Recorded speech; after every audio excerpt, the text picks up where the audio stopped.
Pedangdut Iis Dahlia kembali menjadi perbincangan hangat. Pasalnya, pemilik nama asli Iis Laeliah itu baru saja mengutarakan isi hatinya.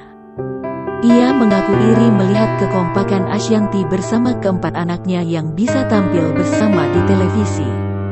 Seperti diketahui, Devano Danendra sempat mengungkap bahwa ia tak mau syuting bersama Iis Dahlia.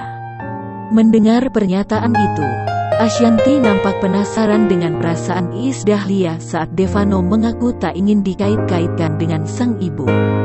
Ibu dua anak itu merasa sedih dan berusaha memperbaiki keadaan.